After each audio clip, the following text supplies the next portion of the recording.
Welcome to the Weather Centre on Wednesday, where we can expect quite a bit of cloud as well as a possibility of rainfall over parts of Mpumalanga and Limpopo on Wednesday morning.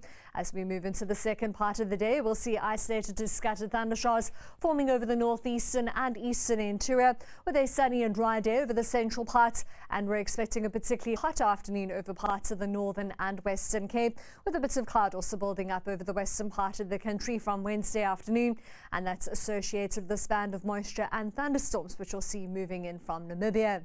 Our rainfall probability map shows up to a 60% chance of thunderstorms, mainly for Gauteng, but also over parts of Mpumalanga and the northwest, with isolated thundershowers extending through to the interior part of KwaZulu-Natal, as well as over the northern interior, with a slight possibility of rainfall as we head towards the KwaZulu-Natal coastline and over the eastern part of Mpumalanga. With the hot and dry weather in the west, the SA Weather Service have issued a high fire danger warning for Wednesday, with runaway fires possible over the western part of South Africa. It'll be a warm afternoon in the northeast, 28 degrees for Johannesburg, 31 as we head towards Pretoria and Potchefstroom, 27 for Polokwane and Bombela, with a mild afternoon for Ermelo at 23 degrees. A sunny and warm day is expected for the Eastern Cape interior, with most highs in the upper 20s, 25 degrees for Pietermaritzburg, 28 for Bethlehem and Ladysmith. We're forecasting warm weather as we head towards the coast, with a light onshore breeze between Richards Bay and Port St John's, and a moderate southeasterly wind for Port Elizabeth and East London, with a 2.5 metre south-southeasterly swell at 8 seconds.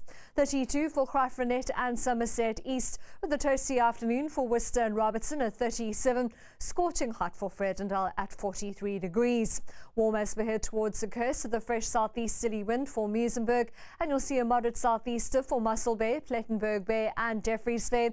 Along the south coast, we're expecting a 3.5 metre southwesterly swell at 14 seconds. 37 for Calvinia, 33 degrees for Dar, and we're expecting a high of 41 for Uppington with a partly cloudy and dry day on Wednesday. It'll be a hot day for Longabon at 34 with a fresh southwesterly wind. A moderate to fresh southerly wind is forecast for Table Bay with a high of 30 degrees in Cape Town, and along the west coast we'll see a 3 metre southwesterly swell, and that's at 13 seconds. On Thursday, warm weather continues across South Africa, with most highs in the 20s and low 30s, and you'll see thundershowers for most weather stations across the country. That's all from the Weather Centre for now. Have a lovely Wednesday.